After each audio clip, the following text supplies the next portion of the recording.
Before we were looking at how to create technique, we started by using 2-ball figures and translating them into 3 balls. In that way we took simple patterns, such as the balls just going up and down into straight lines, we put a rhythm on top of that, and then we started to change the rhythm, and we found new tricks from there with more balls than we started with. As well, we took the same pattern, and instead of changing the rhythm, we changed our bodies. We did cross arms, and then we went from there, adding up more objects and found new patterns. Then we would keep the crossed arms, explore that concept. For example, we changed the pattern to a shower, and then again we kept the shower and saw what happened from there. That's one way to create technique, but there's another way that people want to know how to create technique, and that is using inspiration. So people say, I want to be inspired, and how can I use this inspiration to make something that's concrete and real? And of course people want to know how to create new tricks and new technique, and what does it mean and what's this process? It always seems a little bit mysterious, but for me it's pretty straightforward. It's the same working method we've been doing, but let's take a real world example outside of juggling. So far we've only been using juggling patterns, such as these small 2-ball tricks that we've been trying to translate into 3-ball tricks. But in that way, a lot of other people start to say, yeah, but I want to use ideas outside of juggling. Maybe I was walking in the forest, maybe I was reading a book, maybe I was looking at a painting, I was listening to some music.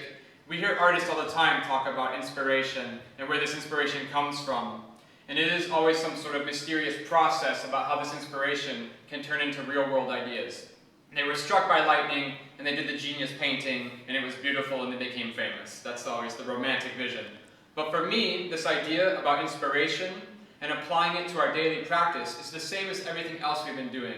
It's simply practice and process and consciousness, and being aware of what we're doing and what we're trying to do and where we're going.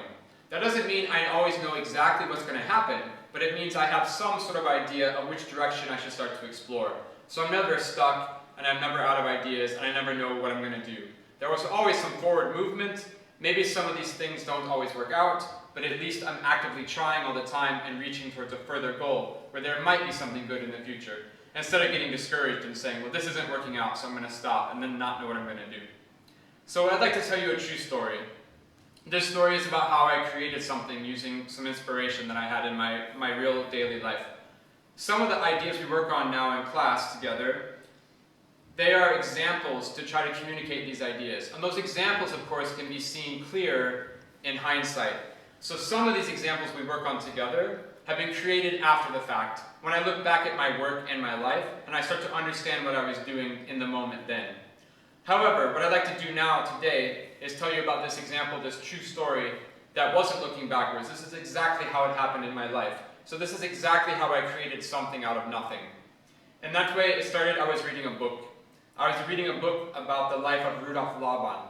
And Laban was a dancer. He invented a notation system for dance called Laban notation.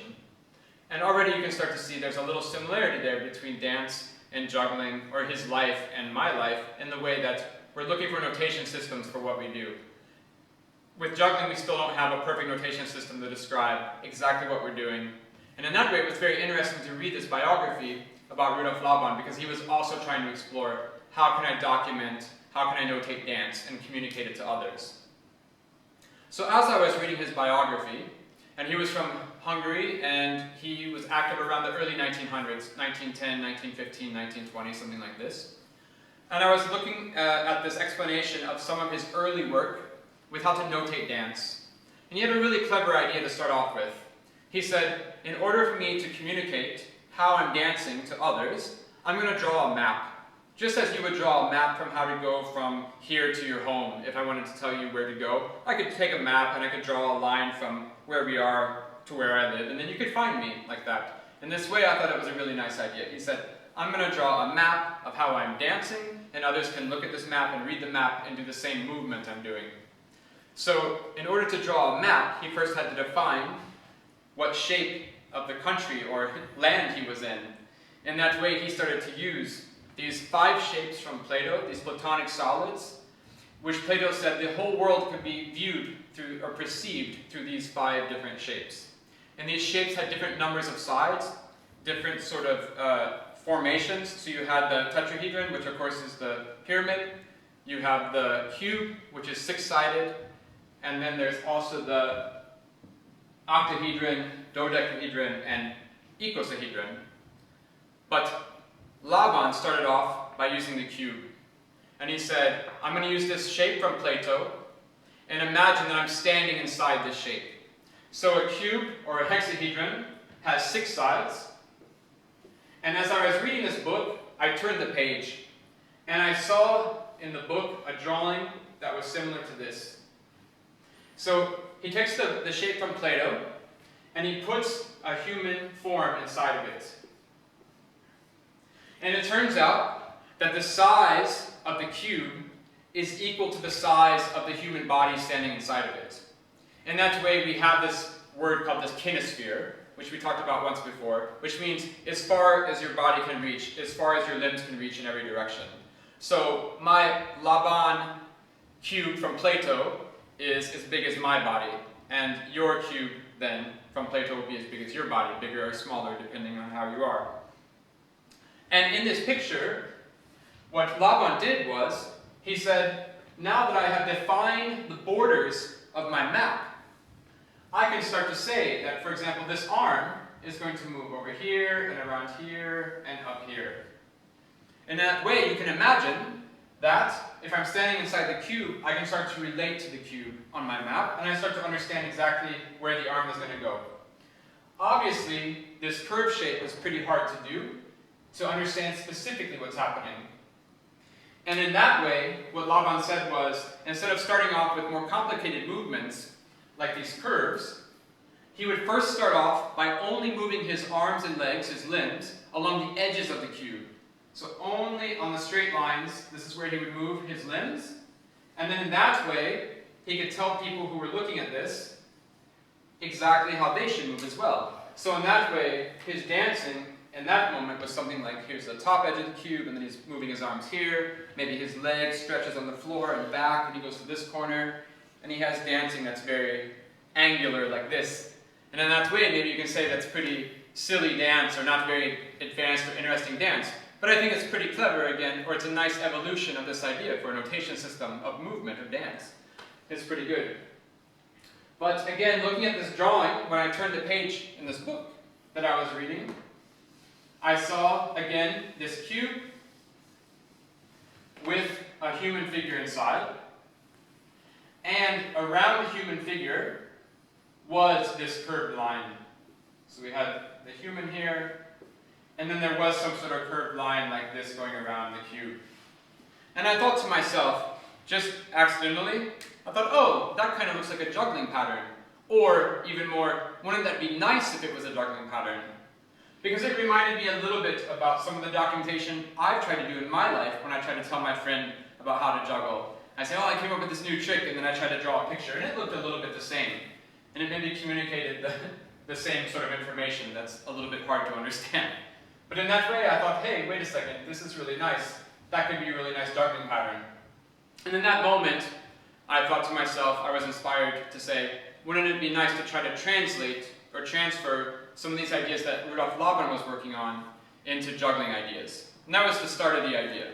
So I'm reading this book, this biography. It was about dance. It was about a dance notation. Already it's a little bit close to juggling, so you can understand where that connection can be made. But at the same time, I just saw a picture and I thought to myself, oh, that kind of looks like juggling to me. So now, where do I go from there? If I see this and I want to make this into juggling, what am I going to do? So from there I thought, well, this idea worked for Laban. So why not try to stick as close to the idea as I can from what Laban did and translate it into juggling and see what happens. And as a side note, also, there is a thing called Laban notation. It's not like this, but this is where it started from. And Laban notation notates movement from the center of the body outwards in either direction, on either side. And there have been extensions made into Laban notation for juggling as well. So if you're interested in Laban notation, you can also find out and see that Laban notation can be extended further out to include objects as well. And that's also been tried to document juggling. But trying to translate this very early experiment of a map into juggling, my first thought was, well, if I want to go from dance, which is a movement of a body, into juggling, which I'm going to say for now focuses on an object, for example, as a genesis, as a starting point, then I could say that let's, instead of putting a human figure inside of one of the Plato's shapes, let's put a juggling object inside of one of the plate shapes. So I'm going to stick with the cube, the same shape as before, but now instead of putting a human inside of the cube, I'm going to put an object inside of the cube. And again, like everything I do, I start with the most simple choice at the beginning. So instead of putting 7 clubs into the cube, I'm going to put 1 ball.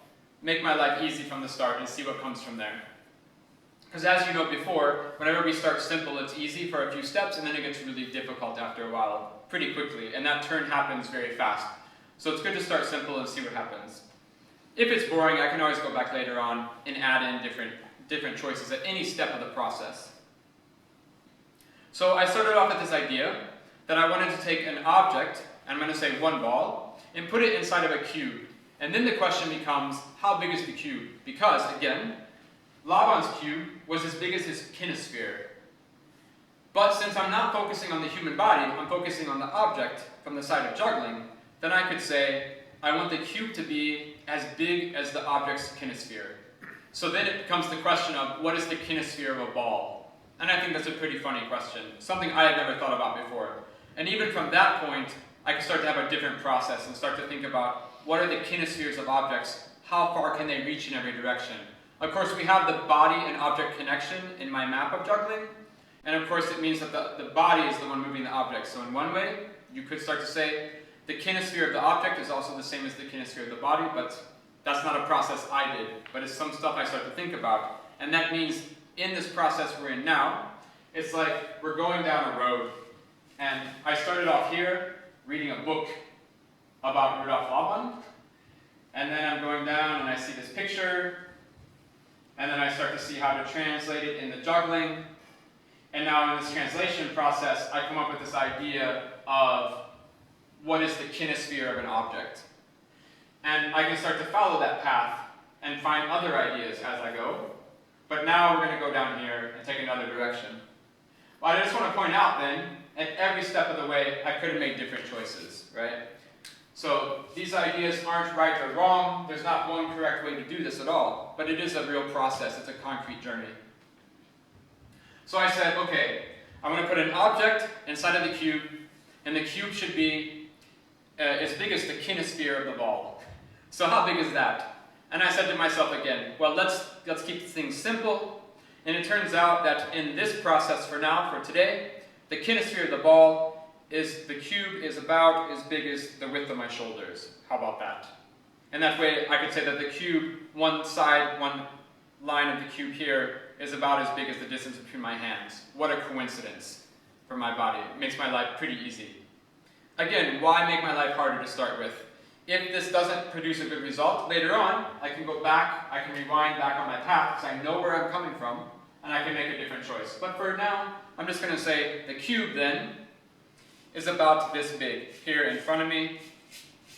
Again, I could put the cube somewhere else. Maybe that's not so useful. It's behind me, I don't know. For now, the cube's in front of me, and we can say then that we have these corners, right? There's an imaginary cube here. And I can say I have the 2 lower back corners, they're about here, the 2 lower front corners, etc., right? Top front corners, back front corners. Great. Then I have my cube, I have my ball, and I have my concept of where this came from. So I didn't just walk into a room one day and say, oh, I'd like to do some work with 1 ball now. I'm going to make some new juggling today. Okay, then I take my 1 ball. What should I do? I'm going to take a cube. That's a crazy idea. It's like, no, it came from a really clear place. I'm reading this book, I'm inspired, and I have this process. So, now that I'm here, what do? Well, it's the same thing as Laban. He said his starting point was moving the limbs along the edges of the cube. So we can already start to do that and see what that looks like. So if you want to pick up 1 ball each, that's great. And you have your own cube in front of you, and we can start to say that, well, let's put our hands on the corners, so like the back 2 lower corners, maybe the easiest ones, and we have a movement of the ball along that edge, along that line. And in this way, we're avoiding these curved throws for now, right? So we're keeping everything very simple. Just moving the ball back and forth. And let's just keep the ball now on the bottom of the cube. And then we can move the ball along that edge, along the other edge. You can do the front edge, And you can start to play around and see where the ball can travel from here. You put the ball in a square.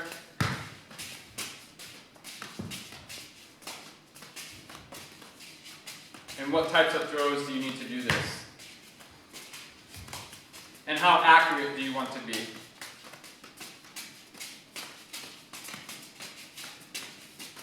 And you start to find a few little patterns, right? So if you make a square, you start to see how the arms have to move. And again, you can already take note of this. In your process, again, we're following these paths that split all the time. And as you go down, you make a little note.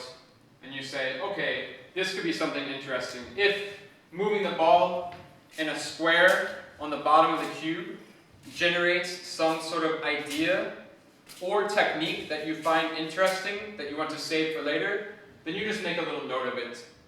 And then you either work on it and you follow that path down, or then you can come back later on and say, oh, there's a point. I could also take another direction from that point. Yeah? But now we've just been on the bottom of the cube. Let's look at the other parts of the cube. So as you want, just try to move the ball along the edges of this imaginary cube. We have all of this area to cover. And again, you can start to make different patterns and shapes.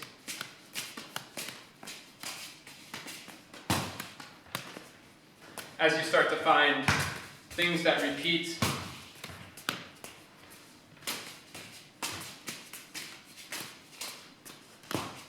And how your body works and how the hands allow you to move.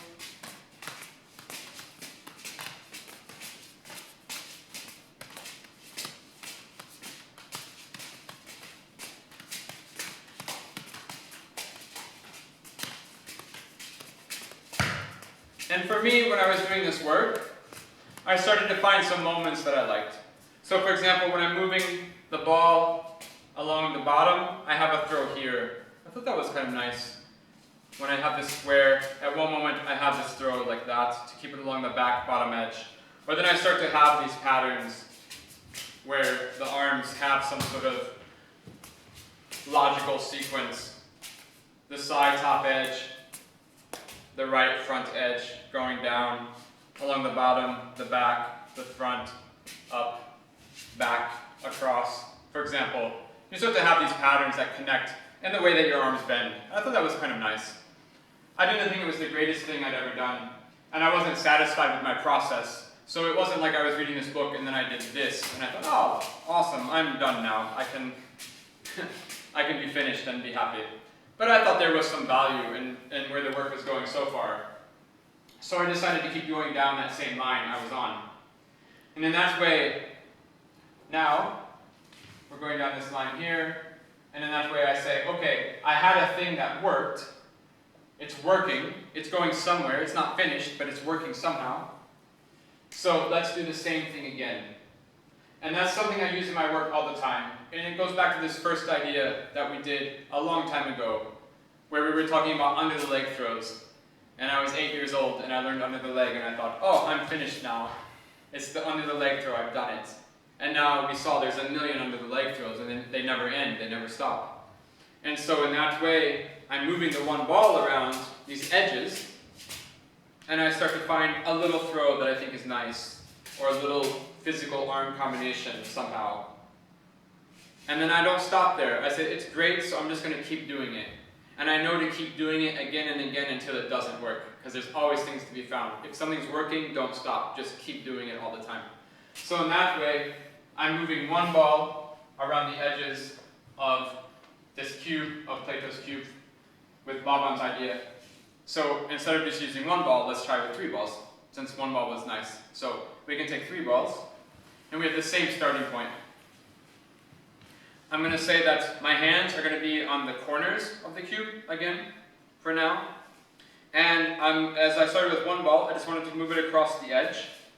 So with 3 balls, I wanted to move it across the edge.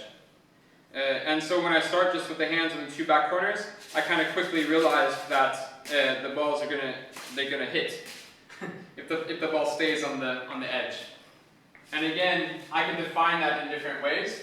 For now, saying that when I try to juggle with my hands here, and I try to do 3 balls, if the balls should stay on the line, and I try to do the cascade, then these balls, they're going to hit each other. That's just the way I chose to define that. You can define it in a different way, but then you have to stick with that rule, and then you're on a different path. So for then, I had to say, well, what am I going to do with 3 balls? And I said, maybe it's enough, instead of moving the balls on the edge, I can reinterpret what I was doing. I go backwards a step. I reinterpret what I was doing. And when I was moving one ball around, maybe it wasn't so much about the ball being on the edge, but my hands being on the corners. So I could redefine what I was doing. And first, with one ball, I started to think that the hands that are moving the ball on the edge, and that's what's important. But maybe what's important is that my hands are on the corners. And in that way, the juggling is, that's what's making the juggling progress and inventing some new sort of technique that we don't know. So, back to my 3 balls, then I can say, if I don't have to move the balls on the edge, it's just the hands on the corners. So then we can start with a cascade with the hands on the 2 back lower corners. You can do that, yeah? It's quite easy. And then we have the 2 front corners, and the 2 front corners that are up, and then the 2 upper back corners. And again, from here, we don't turn the hands over, we keep them up, because we're not turning the hands over in any other place. So keep consistent technique, and just be aware that you're keeping a consistent technique. And again, going back to this idea, you can keep your hands on the corners as accurately as you want to. So, of course, you can say, well, this one's pretty easy, this one's also fairly easy, and then they get a little bit harder to be as accurate as you want to be. But you have to decide what's important for you. You have to decide where you're going and what's the overall goal. So, now, what we've been looking at is when we move the hands on the corners, so far, generally, the hands, with 3 balls at least, have been only 1 corner away from each other. There's always been a connecting line, right? We just did the pairs of the corners. We haven't really done any of the other corners, and we haven't done any level changes. So let's look at that really quickly, and say that, so if I keep the square on the bottom of my cube, if I'm only looking at that, then I can take one of the hands and move it to another corner. It means I have a corner that's empty in between the 2 hands, right? Before they were connected with a line, and now there's a corner in between this connection. And then we try to juggle there, cascade.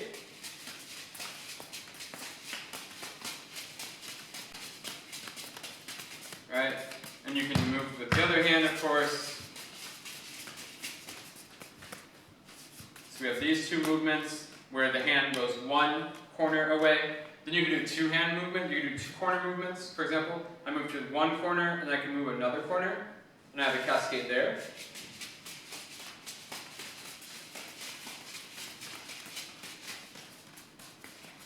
There's another 2 corner movement.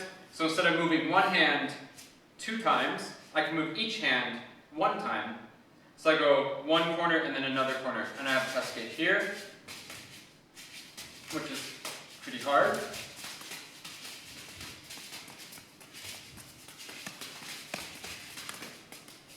Same thing on the other side. One hand moves once, the other hand moves once, and try to do cascade. And going back to this idea, again, that we're doing this as accurately as we want to do it.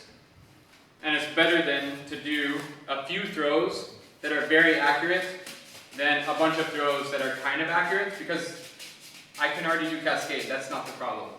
The problem is to do it using this idea of this cube, the front lower corner and the back lower corner on the same side, and try to do a cascade somehow. And those movements, of course, were 2 movements, 2 corner movements. We could do 3 corner movements, for example, 1, 2, 3, right? So one hand moves 2 corners, the other hand moves 1 corner. There's cascade there, you can try that.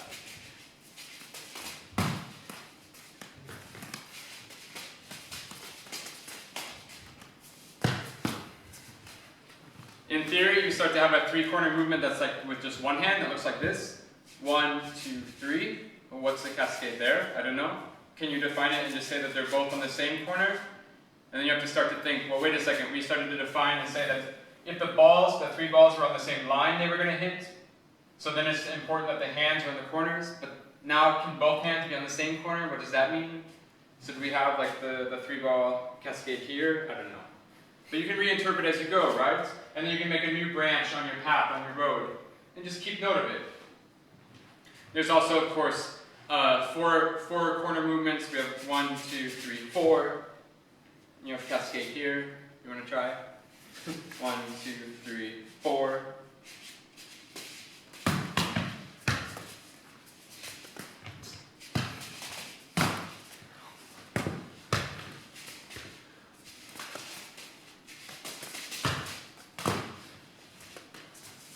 And these are all just on the same level. So this is just with the bottom square of our cube. But let's look at some of the other combinations. So at this point, just for fun, pick any 2 corners on the cube and try to do a cascade from there, right? So you can have the lower back corner, the front upper corner. You have your cascade there.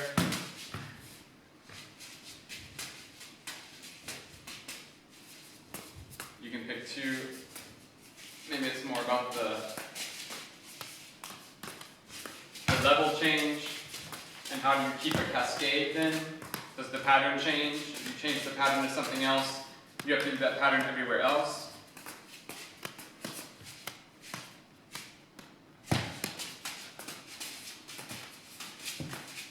What happens to your technique when you try these different corners with the cascade? The rhythm.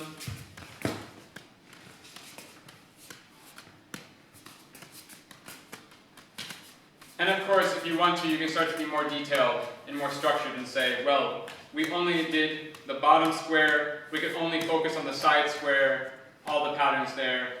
The other side, of course, the front square, and you can do all the combinations. We're skipping everything, but for now, just understand that we do have this pathway at some point where we can do all the cascades on all the squares, on all the levels, of all the combinations, and start to find those things if we want to. But I don't want to go in that direction because already where we are, I found 2 throws that I really liked. I found 2 throws in the work that we've already done that I had never done before. And I wanted to look more deeply at those 2 throws.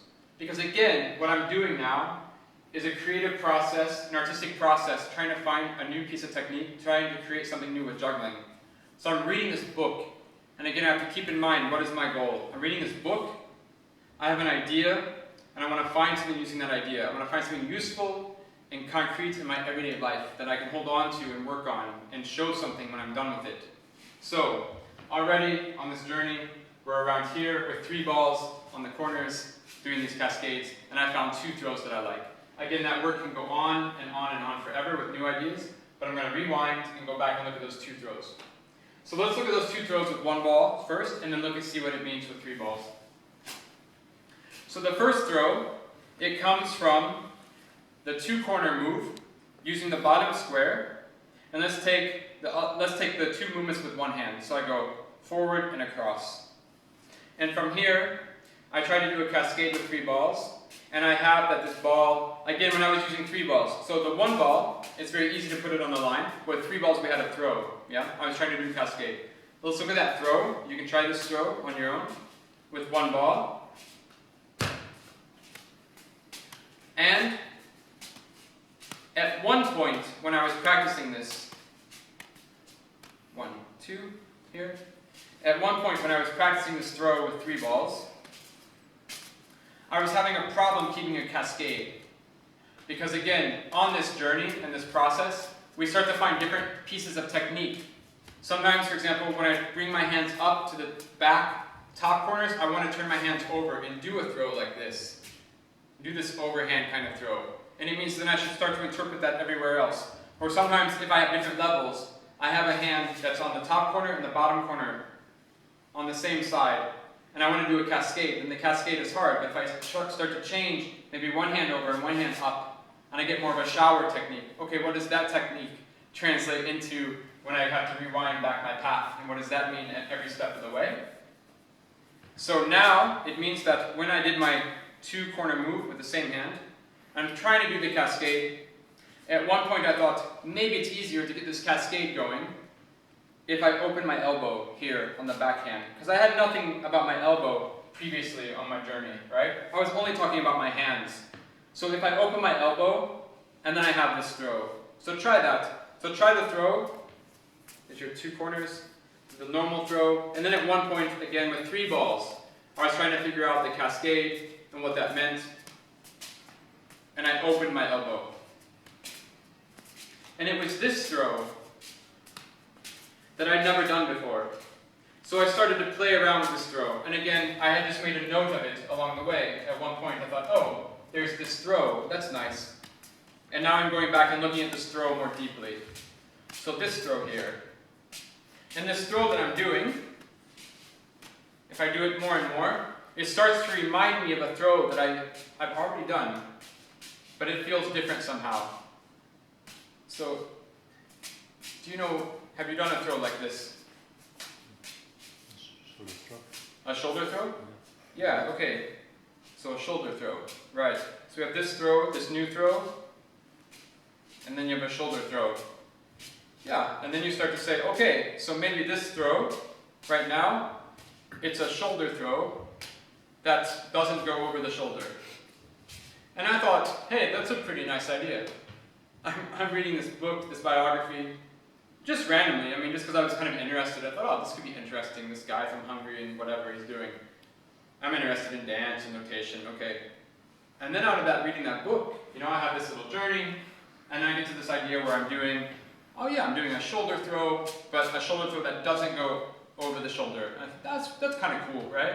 And maybe I can even take this trick, this throw now, this under the shoulder throw, and I can do it with 3 balls. And I could be pretty happy. Oh, that was pretty cool. But again, that's dangerous. Because what I'm doing is I'm limiting my options. I'm saying, okay, the process is finished, Like I got here, done. That's it. That's what I did. Under the shoulder throw. So, what we can do from there is we can start to realize what's actually happening. And it's really dangerous to start to limit yourself using these details. You should always look for broader concepts, because the concepts will take you farther. It's the same thing as the under the leg that we looked at before. Under the leg is literally not just that. It's not the same arm, same leg, with this zone, or this hole, and this hole, and this zone. It's a whole concept about your body that Denis Pommier had, right? With these ideas of holes around your body, and it starts in front and ends back in front, etc. Same thing now, I'm doing it under the shoulder throw, but a good question then is, what is a shoulder throw? Are there other throws that are like shoulder throws? So what type of throw is a shoulder throw?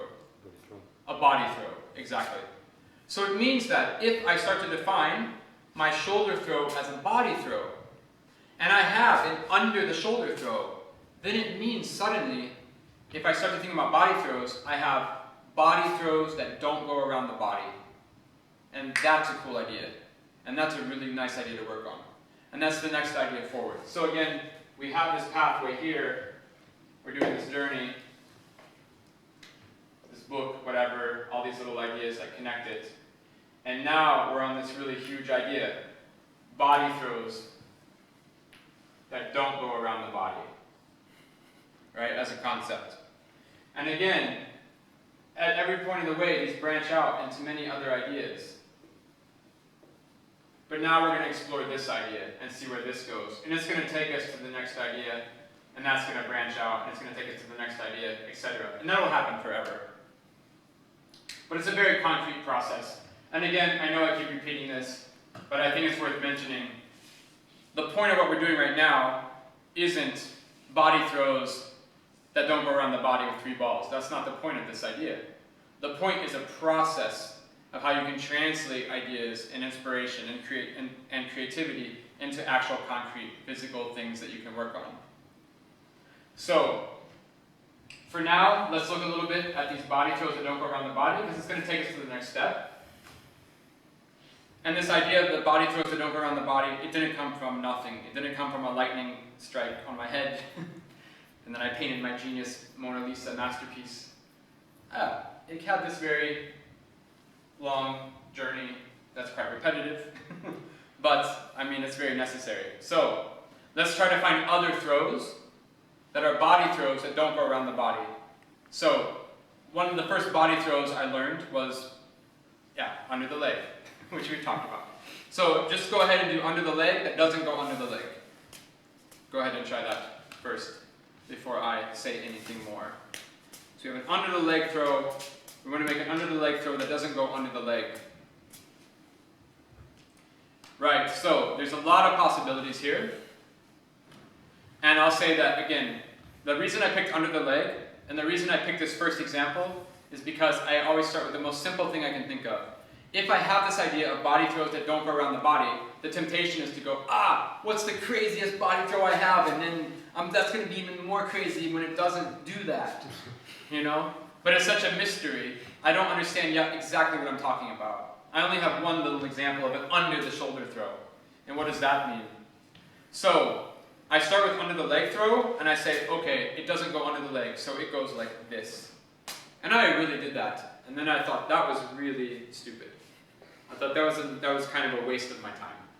Of course, it wasn't a waste of my time. It was a step on the path on the journey. But you know, in practical reasons, I really had this thought: oh, under the leg. It doesn't go under the leg. Okay. And then I realized what I just did.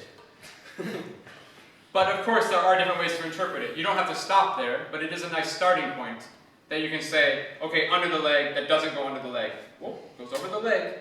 But of course, you all had some sort of attempt later on after that, or even before that, where you started to say, okay, under the leg, but doesn't go under the leg. Yeah, and all these ideas are kind of nice, and maybe there is something there, right? So there are a lot of body throws that don't go around the body.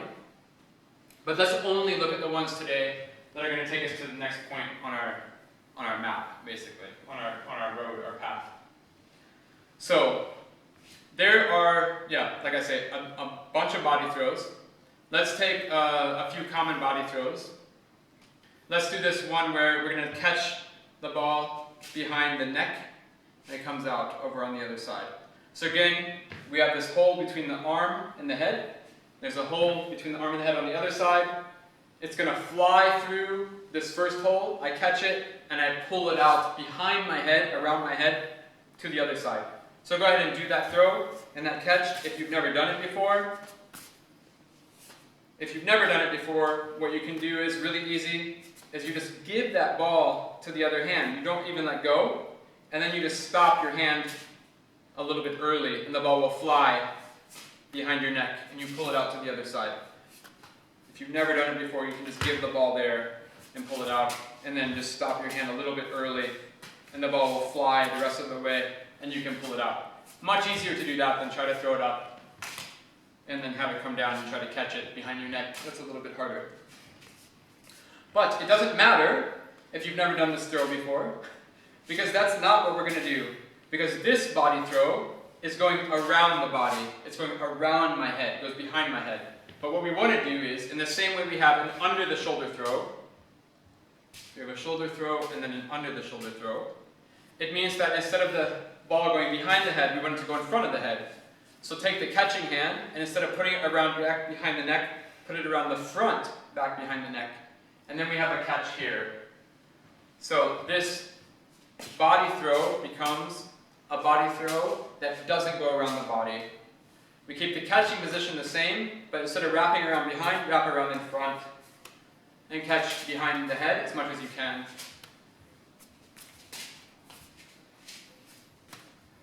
And then you pull it in front of the neck.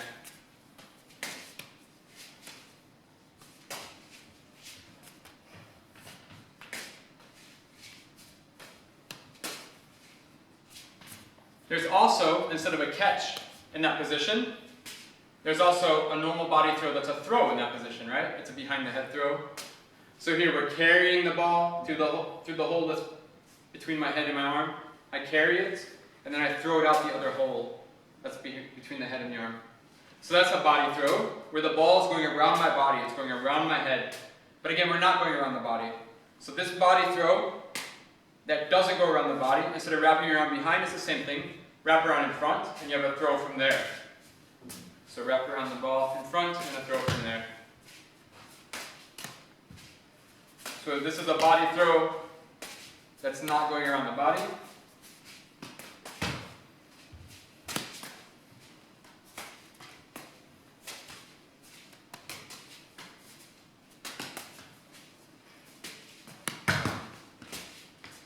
Because we bring the ball around in front of the neck instead of behind, and then it flies out from behind the neck to the hand.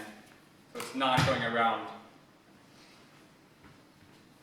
Those two throws that we just did, there's a catch behind the head, and then there's a throw behind the head. Those can be combined into one longer body throw, which again is quite normal. Everybody does it these days. And it's of course the behind the neck throw, right? So you don't stop it halfway through, it goes all the way. And again, if you've never done that throw before, it's super easy, but you can try it now. If you haven't done it, or if you've done it, just remember how to do it really well. But you take the ball in one hand, you turn a little bit towards the side that has the ball, you throw, and then you can turn and go to the other side, right? So if it starts on this side, I turn a little bit that way, I throw, and then I can turn and catch it. Because again, we're not flat on a piece of paper, and we have these holes around our body, and we can bend and twist, and we can turn. So there's no problem if you just want to throw and turn a little bit. But go ahead, remember that throw?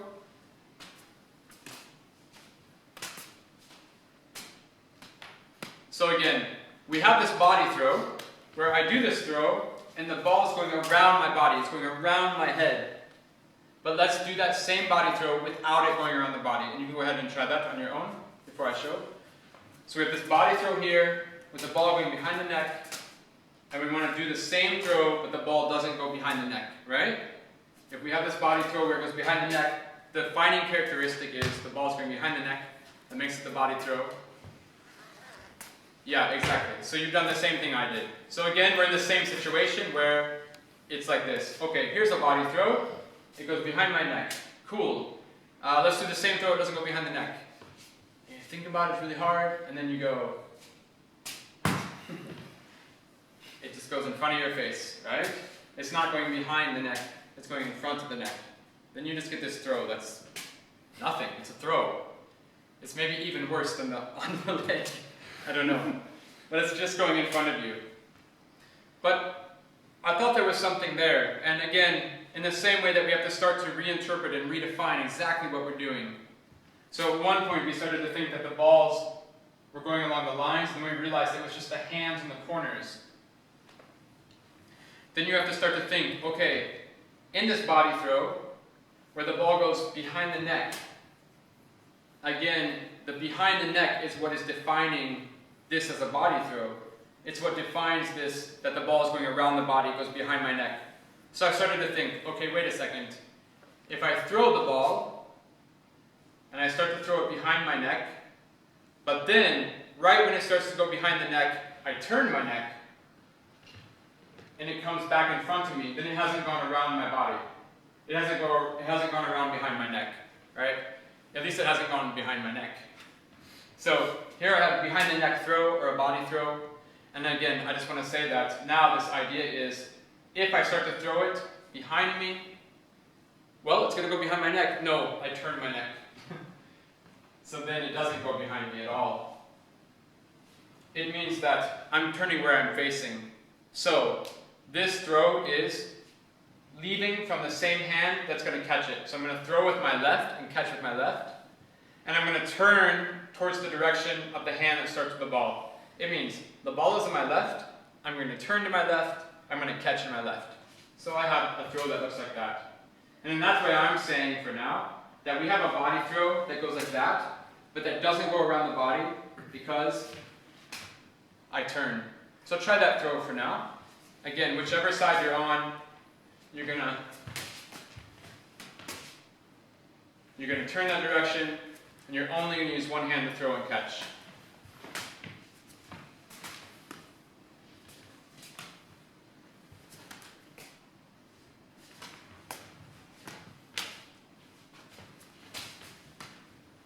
So one thing to notice when you're practicing this throw, which is the same thing I did when I first started to try it, is that when I did the first original body throw, where the ball does go around the body, you'll notice that when you first learn that throw, of course you're going to throw the ball pretty high, and you're going to try to look at it and see it so you can catch the ball. Because it's a technique. If you've never done it before, you have to learn the technique. But once you've learned the technique, you'll notice that you want that throw to be really nice and low, so it actually goes around the body, around the neck. It's the same thing now with this throw here. It's very easy to start off and think that I'm going to throw the ball here, but but do a little bit of a higher throw, yeah? And I have time to do my half turn, and it's very easy to catch. But of course, again, the original body throw is quite low, right around the back of the neck. It's the same thing for this throw. You want to throw very low, right towards behind your ear, and keep that ball nice and low. So try it again, that you keep the throw low. It's like the original throw. That's going to go behind your neck, but it doesn't go behind your neck.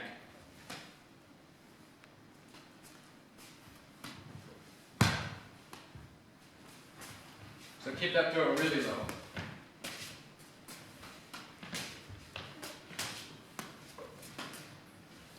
And when I was practicing this throw and trying to keep it low, when I started to realize that, okay, the original throw is actually so low, it doesn't go over my neck, it goes behind my neck, then it means I want to throw this throw very low.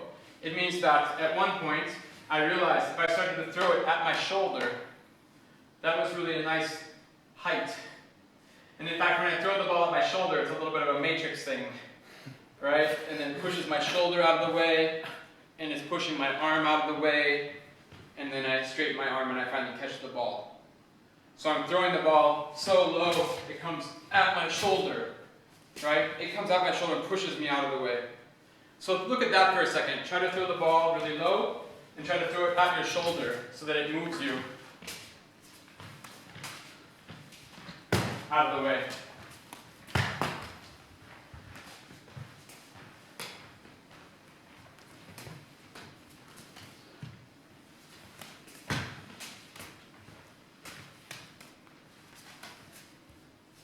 Great, yeah, that looks good. So, what we have now is a new path. So here, we were doing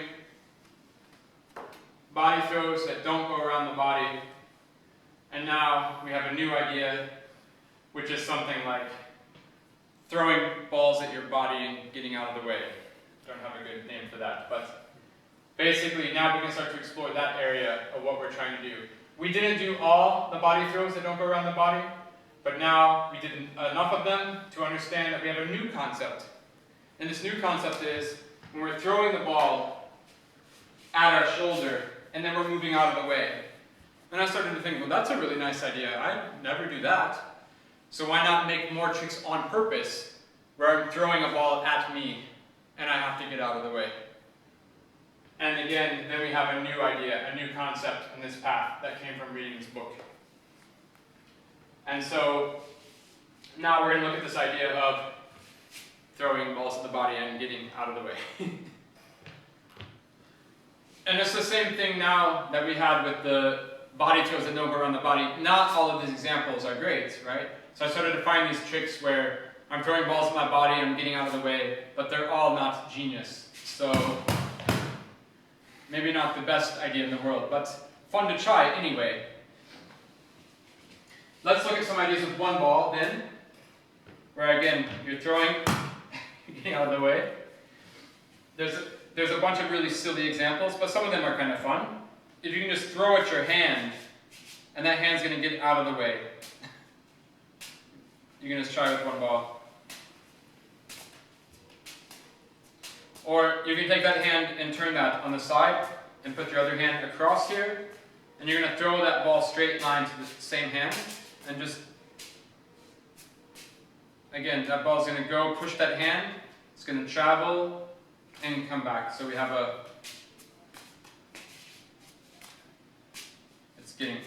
pushing that hand out of the way.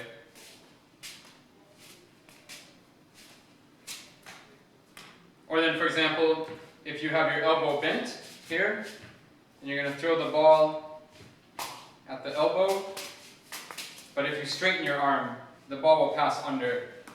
So, right? Throwing the ball at the elbow, if your arm was straight, it would just pass underneath.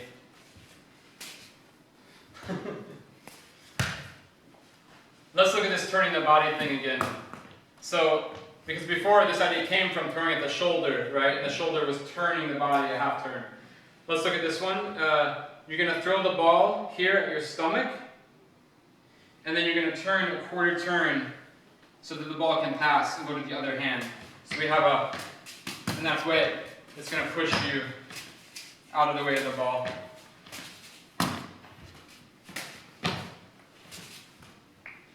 coming at you, you can turn that the ball misses you. So throw straight back at you and have it turn you. Yeah, good. Those are good. And that's where if the ball's in my right hand, I'm going to turn to my left. It's going to push me. The ball's going to push me. Of course, you could go there and it could push you that way as well. But you can start to understand where's the ball going to push you and which hand is going to catch, in which order. But let's look at one more example down this road. We started off this idea of throwing balls to the body and getting out of the way with this idea of a half turn, where the ball's pushing me halfway around. And I thought there might be some sort of full turn, and it turns out there is. So we're going to throw a ball at our body and get out of the way, and in the process do a full turn, a full pirouette, instead of a half pirouette. Because I really like the half pirouette. I like this idea that my shoulder is being pushed, and that's going to turn me around. So now what it means is, the ball is going to be thrown and caught with the same hand. It starts off, it comes down and across, and it's going to come up towards the opposite shoulder. And it's going to go back behind the ear. And already there, it's going to push your shoulder back. Yeah? So you have the one ball, it's coming down across the front, and you're going to throw it into that opposite shoulder, which is going to push you backwards. And this is really hard to show in slow motion, but basically, it pushes you back, so you're in a half turn, and the ball is coming down, yeah? And so as the ball comes down, it's going to push that shoulder again, and you're going to flip over on top of the ball. It's going to fall into the same hand. So it's some sort of barrel turn or barrel roll from tap dance in one way. This sort of technique. I throw down and across, backwards towards my ear, right, the opposite ear. So it's going to go behind my head. But I throw really, really low, and then I'm in this position here where it's on top of me. So if I start facing the back, I do the same thing. It pushes my shoulder back, it's here on top of me, and it's falling down. And so as it falls down, I flip over top of it as I do another half turn. So I have it here, my chest is up, and then I flip over. And then in that way, you just do a really low throw, and the ball comes around like that. Go ahead and try it out. And at first, you really want to think that that ball is thrown really, really low.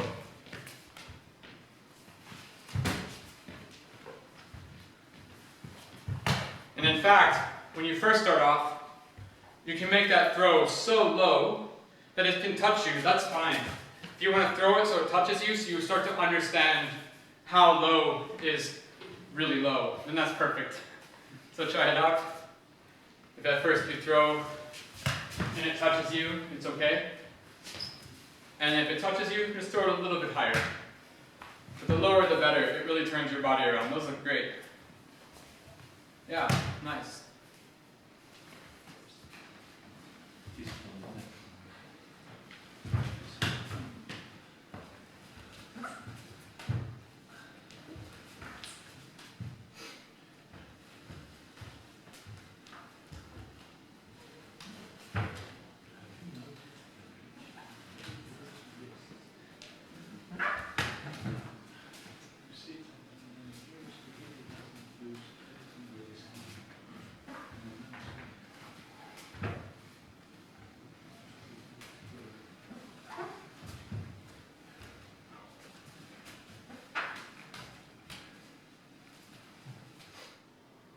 We were looking at throwing balls at our body and getting out of the way, but let's rewind a little bit. So let's go back even farther backwards than body throws that don't go around the body.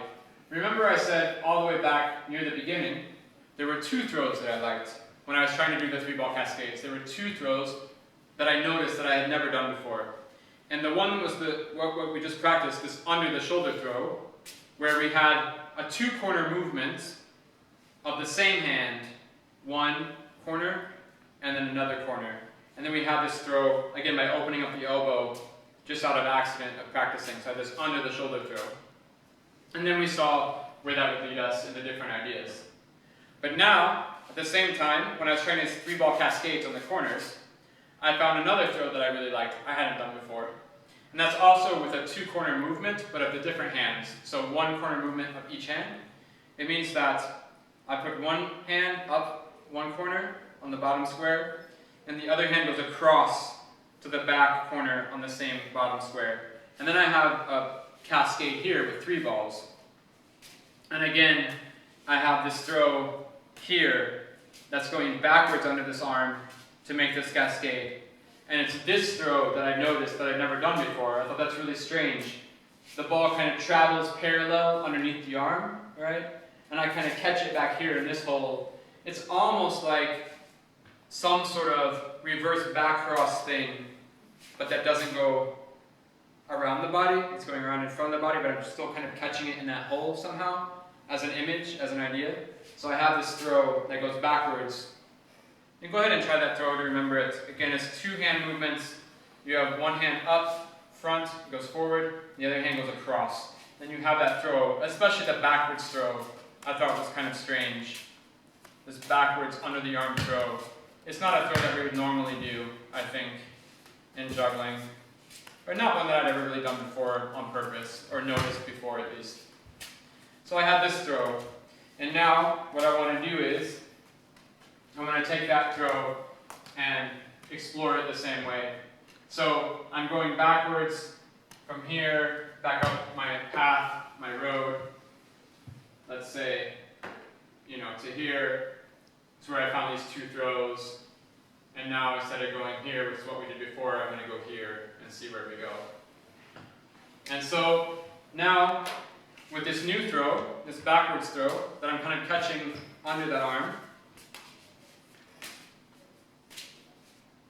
I start to notice that, of course, the catching position, if I want to loop this throw, because I started with my 3 balls, and I was just trying the 3-ball cascade. And then, of course, I get a lot of those throws from one side. And then I thought for a second, wait, I really want to find out what that throw is with 1 ball. I want to practice and get better at that throw, because I found that throw interesting. And the same way we looked at this other throw with 1 ball as well, instead of with 3 balls. I went back to make it more simple, with just 1 ball. And I thought, if I go from hand to hand, I start to notice that the catching position back here, of course, has to change if I want to loop it. So I catch back near me, and if I want to do it again without stopping, I have to move that hand back to the front, and my catching hand comes back there. So I have this movement of the ball, and I start to think, what if I try to do the same under the arm throw, but without changing the position from when I catch it? So suddenly my catching hand becomes my throwing hand, but I'm not going to change it back on the square. I'm going to keep it where it is. And then I have this under the arm throw there. And then I start to have this throw, which of course you can try.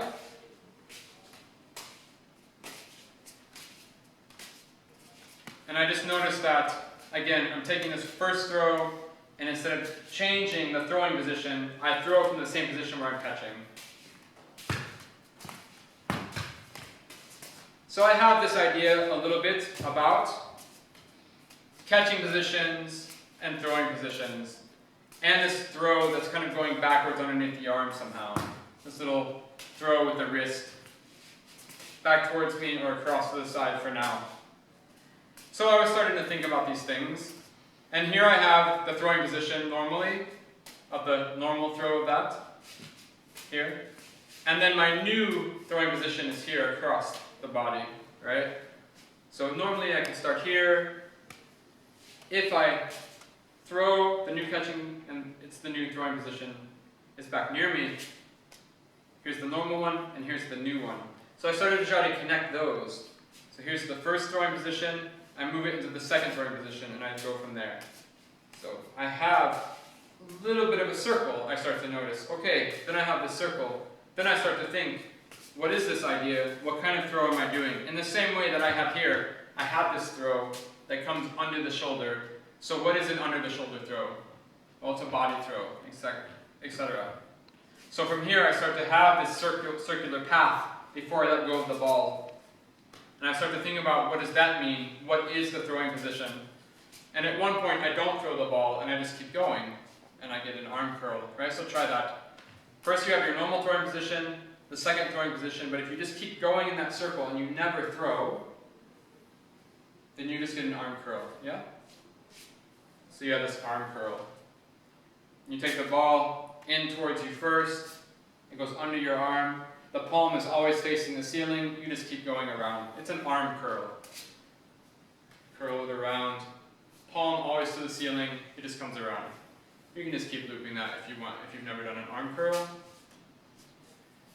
So in one way, you could start to think that this is an arm curl throw, right? I'm doing an arm curl, and I have two choices. Either I hold on to the ball and I complete the curl, or I just throw the ball halfway through.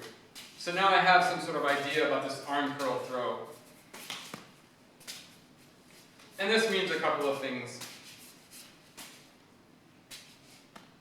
The first is that if we say that this is some sort of arm curl throw,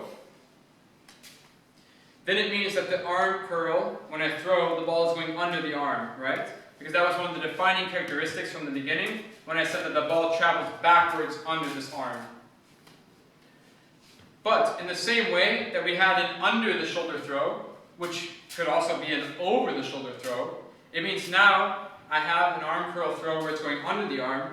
I could have an arm curl throw where it goes over the arm, right? So instead of having the ball here go under the arm in my arm curl, I can do my arm curl, but then have the ball go over the arm and have a new throw. So to do this throw, it means that you're going to turn your arm and curl it in as far as you can, and then you're just going to stop the movement when you can't move anymore, and the ball is going to keep going, right? So I have this arm curl throw that goes over the arm. Again, how you find that is you start off, so you get your curl moving, you come across your body, it's coming down across your body, it's going to come up, you're going to go into as far as you can, bend your elbow and bend your wrist. It's a really awkward position, you're just going to open your hand and the ball is going to fly out to the other hand. Alright? So it's down across, and then just stop the arm, and the ball keeps going. So I have this arm curl throw that goes over the arm, instead of going under the arm. Here it's under the arm, and here it's over the arm.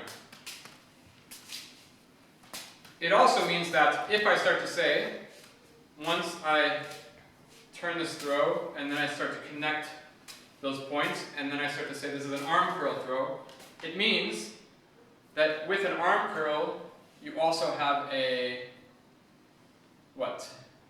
If I have an arm curl, what else could I do with an arm curl? Reverse. Reverse arm curl, yes. Cool. So then it means that if I say this is an arm curl throw, then there has to be a reverse arm curl throw. Yes. Right. So again, let's look at that. So the arm curl again is the hands coming in towards you to start with, and it's coming under your arm, right? That's what we just played with, changing that throw to over the arm. So a reverse arm curl is you start to go away from you. It comes out to the outside, and first it goes up, the palm towards the ceiling, and then down and under. So reverse arm curl. That's a reverse arm curl.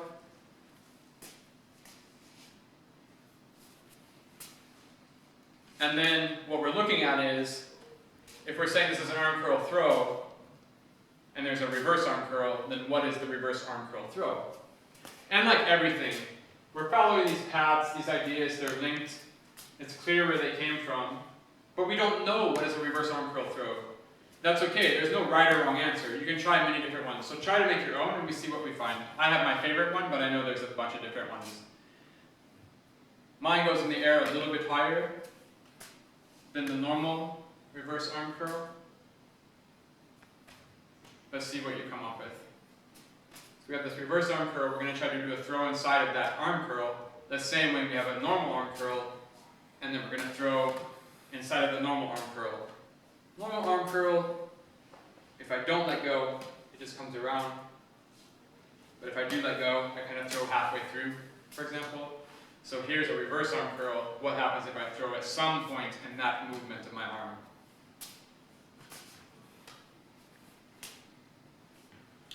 So, yeah, those are good. So exactly. So my favorite one, at least, is it goes like this. Again, it's kind of hard to show in slow motion, but I'll try to explain it, and then we do it fast. It's much easier fast. So you bring the arm back around, and it's here at this point where the ball is going to fall off the little finger, the side of the little finger to the other hand, right? So we have this idea where the hand's turning over and it's there. The ball is going to come off the little finger to the other hand. Comes backwards up, there.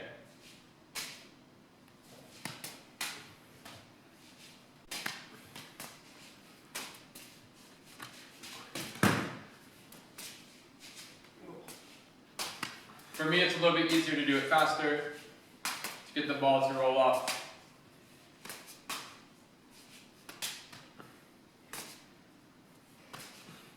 You can do it slow motion and just kind of dump it off. But you can do a little throw. And so for example, a 3-ball cascade like this is really nice. You know, all 3 balls.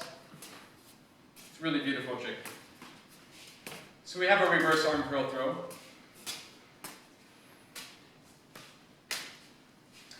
But the way we got to this reverse arm curl throw, again, we're starting to define these arm curls and what do those things mean.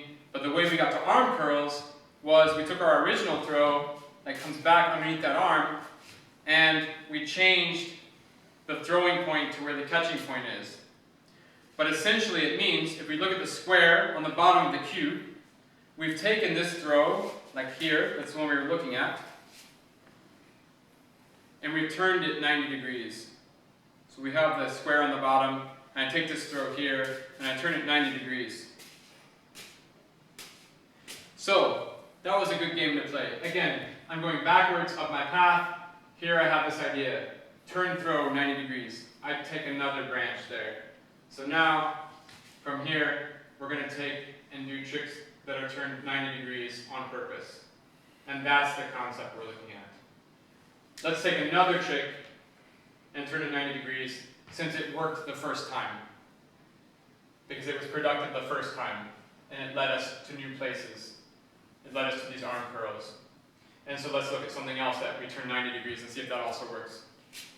Same thing as ever. If I'm going to turn a trick 90 degrees, I'm going to start with a trick that's easy to turn 90 degrees, or concrete at least. I'm going to start with the most simple thing I can think of. And that way I'm going to try to use a trick where my arm is, for example, used as a line, maybe, that I can just literally turn 90 degrees. And for now, again, I'm going to start to say that my arm is going to turn 90 degrees in this way, and not this way, for now. Just to say, it's an option, but keep your life easy to start with and see where that takes you. And if it doesn't take me anywhere turning it this way, maybe I do turn it this way, and what does that mean? Or I have to start to turn my body, I don't know.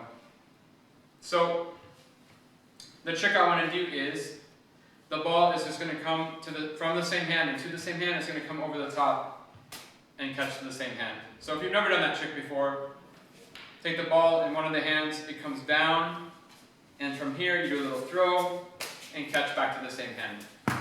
If you need to, you can take the whole combination of arms and hands and just move the whole thing up to get a little bit of loft to the ball if you need to. Otherwise, you can just keep your arm still and throw the ball very quickly. But if you need to, you can wrap it around and then just throw it up with both arms. And again, it's not so important that you can do this throw because we're going to turn it 90 degrees anyway. So start to notice what's happening on this throw, the mechanics of it, the physical architecture of the situation. And once you've done that a few times, and you notice what's happening, then take this arm and turn it 90 degrees on this bottom square of this cube. Right? And then we try to do the same throw. So go ahead and try to do the same throw. So here we have the first throw, the original throw, turn the arm 90 degrees, and then try to do the same throw. Right. So, the same throw we have here, for example, and I want you to notice one thing, which is really dangerous. Here, when we do it in the normal way. We have the hand crossing this arm, and we really have this physical situation here, right? And we really do this, and the ball flies out, and the hand, after it throws, it comes straight out to catch. And it has to be the same thing here, because when I turn this arm 90 degrees, it's really easy for me to throw like this, right? I can just throw, don't even have to throw, I can just do this all day long if I want. But you have to notice that this situation here, this throw and catch, this is not what we were doing. Because this then would have to be here. Then I would have to start to do this. And that's a different thing than what we were doing. I mean, you can do that, but of course here it's really awkward. And it's just the only reason we do it here is because it's not awkward. But there's no reason for that. Just because it's awkward one way and not another way, it makes no sense. So let's take this trick here, the one we were trying to do, and really turn that 190 degrees. So now when you do throw this here, you really have to get this wrap around here. The same way you have here, turn it 90 degrees here, and try to do it again.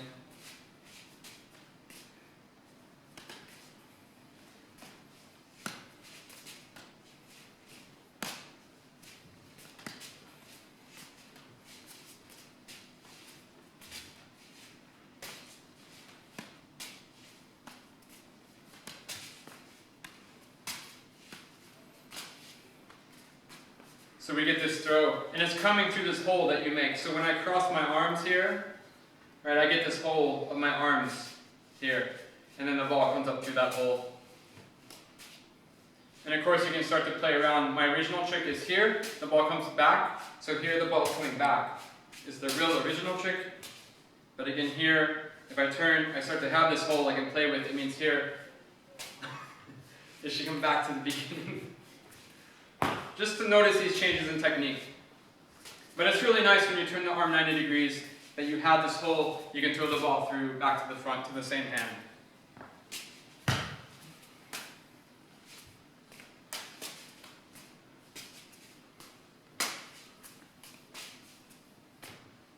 And then you can start to make that throw that it goes to the other hand if you want.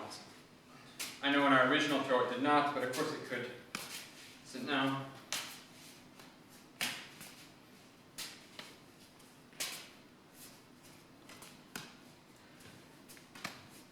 so for now, we're going to stop going forward and branching out, because I think you can see, I think I've convinced you that this could keep going on forever, maybe. At least for me, I think it can keep going on forever. And it's a very clear, it's a very concrete process. But at each point, when I get my new concept, my new idea, I don't know how it's going to turn out. I don't know what the new 90-degree throw is, but I know what I'm working on.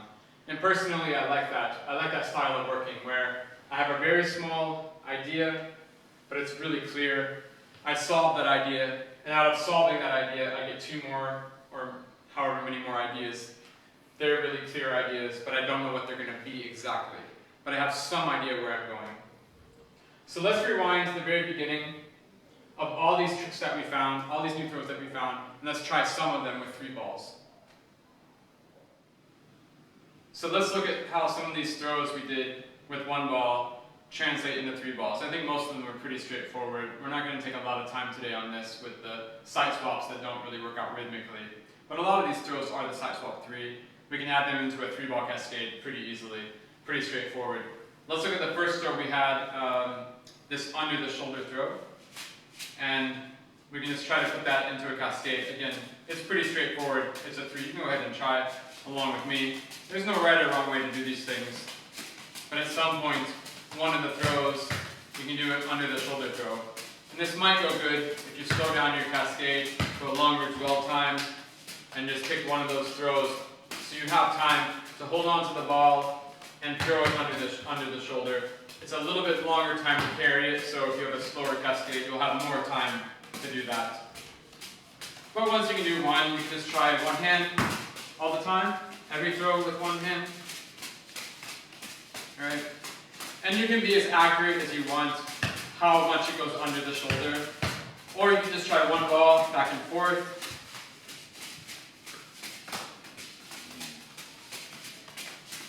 So the same ball is going under the shoulder on both sides.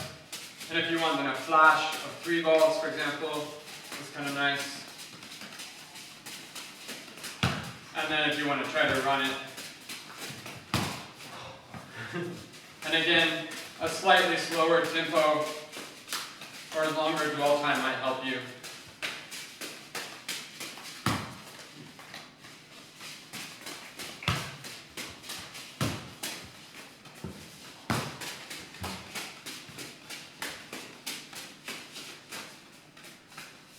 After that, we had a few of these body throw examples with 1 ball. That, again, the timing is going to be a little bit messed up because we have a throw that's more direct rather than a side swap timing of 3, and that way it's more of a side swap of a 1. Of course, you could try to do some sort of 4-4-1 thing if you want. If you want to try that out, we have, again, instead of catching behind the head, catching in front of the head. If you want to try to do a 4-4-1, where it's 4-4-1, 4-4-1, in front of the head, I don't know. So you can try the 1s. You can also try to put it into a cascade.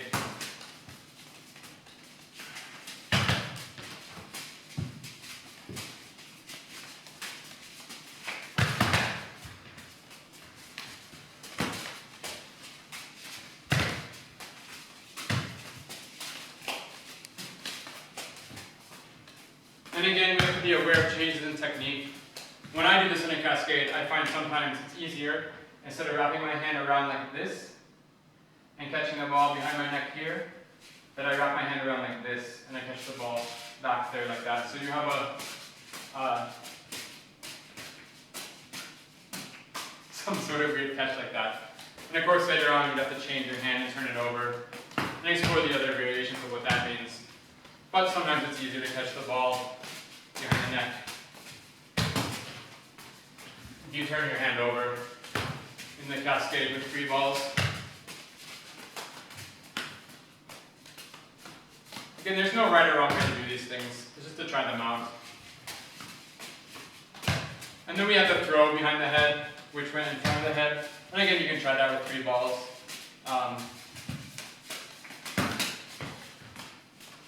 You can do the trick where they all go behind your head and just bring them all in front of your head.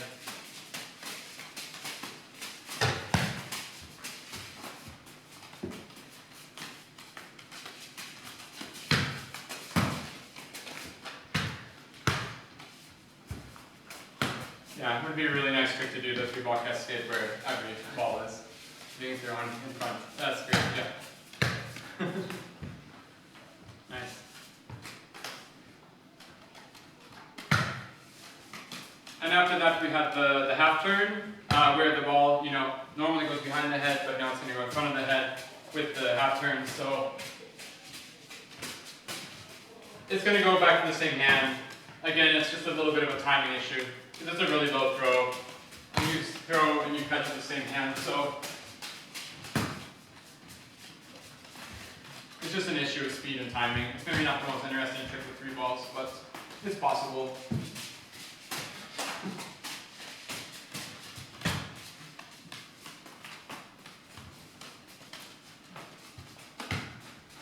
And then of course there was the whole throwing balls at yourself, getting out of the way. And in that way, of course, there is a 3-ball trick, which I cannot do, but you can try once if you want, because you guys are young. And basically, it's the Matrix one for real. So you go here, and you throw the ball backwards at your chest. And before, we had a quarter turn, right? But instead of that, you actually go back, put your hand down, and then catch here. But you should try it. Yeah, it's going to be fun, like circus school. I don't know much of it. Yeah, so you're here, you throw back here, bam, and then you catch up there. And if you want, you can do an exchange, it'd be really cool. Do you catch with the same hand? Or? Yeah, same hand. Or I mean, if you want to switch, but I mean, same hand, that's how I don't do it. Yeah.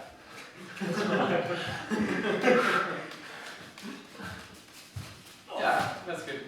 Yeah, that's good, that's good. You almost had it. That was good. Cool. And if you can get, instead of just a catch there, you can get exchange off, that's nice. this catch if you. Yeah. Cool, cool. Okay. But let's go on to the one that's more possible, just throwing and getting out of the way. It's the pirouette. So again, we have, it's the full turn. So here, we're doing the cascade. On one of those throws, it's going to come up around, and you're going to catch in the same hand. You have to keep the throw low and come back to the cascade.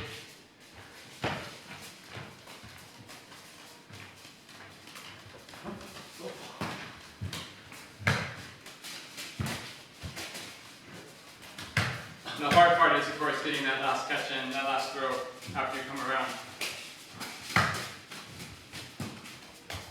Yeah. Yeah, good one, that's nice. Yeah, almost Richard. That's good. Try again. Yeah, good one. Cool. So again, these things, if it's something you want to learn, you can spend the time to work on it. Otherwise, it's just to experience how these things happen. Sometimes they go more naturally than others. Let's look at a couple of those other throws. So instead of starting with the throw that we had here, we're going to start with the throw that goes backwards. For example, this was this arm curl throw. Let's do the arm curl throw that goes over the arm. So you can just take that into cascade, and anytime you want, you can just throw it out there. If you want to make it easier, you can just start with two in one hand. There's nothing wrong with this, and just doing the throw with the other hand. If you need that time as a starting point of how to translate these ideas from the three balls, there's no problem just getting two in one hand, and the other hand comes and throws it out there. But if you can work it out, then you can do one hand every time if you want to turn. That's a thing, if you want to. Just keep in mind, there's different ways to add these in the three balls. If you need to turn, it's fine. If you need to change your rhythm, it's fine.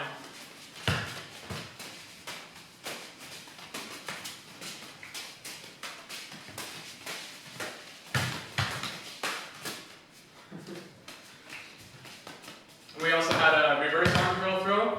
So again, here, you can somehow put it into the three ball cascade. I don't know if it messes up the timing.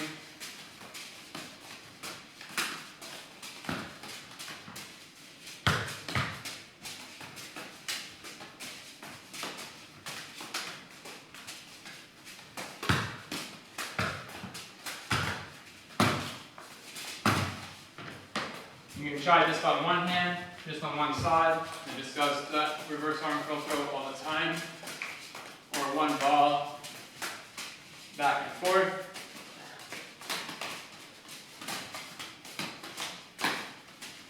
Or a flash.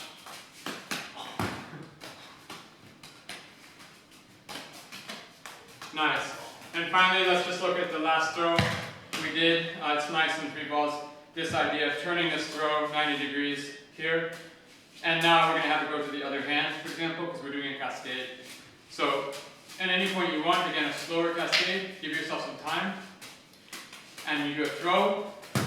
Underneath that throw, you're just going to bring this down and catch that one. So we have just a normal cascade throw back in.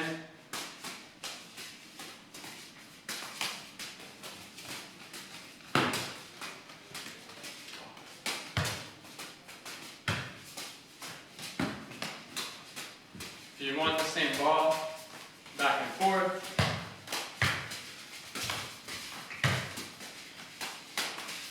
Do you want just one hand?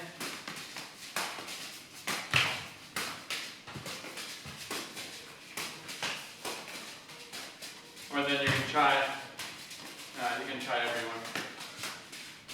Oh.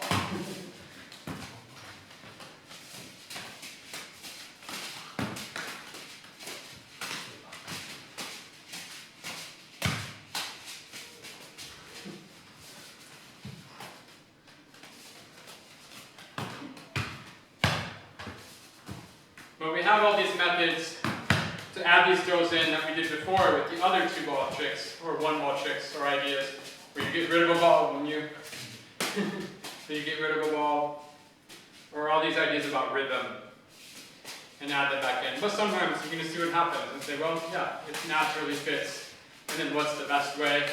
For example, on this one, I like to turn. There's nothing wrong with any of these things. It's a starting point. But it's just to be aware and say, oh, now I'm turning on this one. Oh, what if I start to turn on this one? Is that something as well? Oh, maybe it is. I don't know. But just to pay attention to where you are, being conscious of what your process is and what the variations could be.